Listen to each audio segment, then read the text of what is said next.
Yo! Parfois je me demande, qu'est-ce qui fait que je suis moi? Qu'est-ce qui fait que vous êtes vous? Physiquement on peut dire que c'est génétique, géographique et climatique.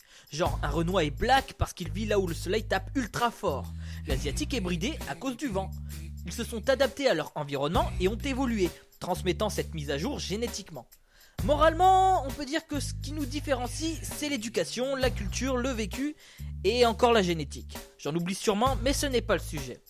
En gros, nous sommes d'accord pour dire que physiquement et mentalement, nous sommes tous différents. Nous avons tous des qualités, des défauts et un vécu différent, choses qui font de nous ce que nous sommes. Maintenant, imaginez si demain nous devenions tous des êtres parfaits. On serait tous physiquement parfaits et aurions la connaissance suprême de toutes choses. Je ne sais pas ce que vous vous imaginez, mais je vous arrête tout de suite. C'est simple, je ne sais pas à quoi on ressemblerait, mais on serait tous complètement pareils. Genre, si être parfait c'est être blond aux yeux bleus, mesurer 1m74 et savoir compter jusqu'à 8. Bah si on devient tous parfaits, on deviendrait tous des blonds aux yeux bleus d'1m74 qui savent compter jusqu'à 8.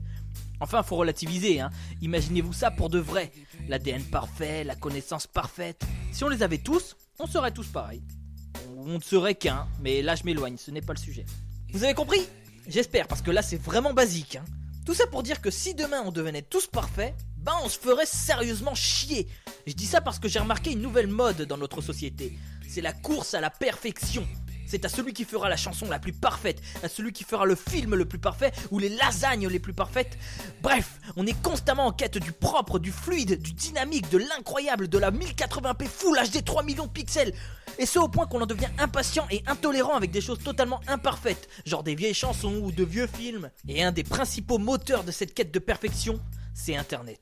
Une journée sur YouTube ou 4chan et tout nous paraît fade.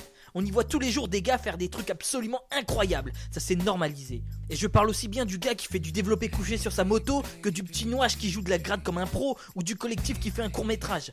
Tout ça pour dire que on court tous après le plus beau, le plus impressionnant, le plus drôle, le plus triste, le plus truc, le plus machin, le plus ce que tu veux.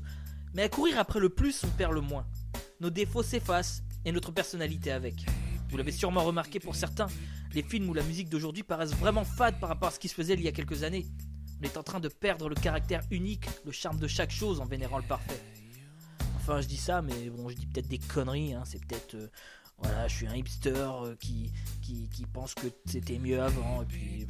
voilà. Enfin, je conclurai en disant que la sauce du couscous de ma mère manque peut-être un peu de sel et de tomates, mais c'est comme ça que je l'aime.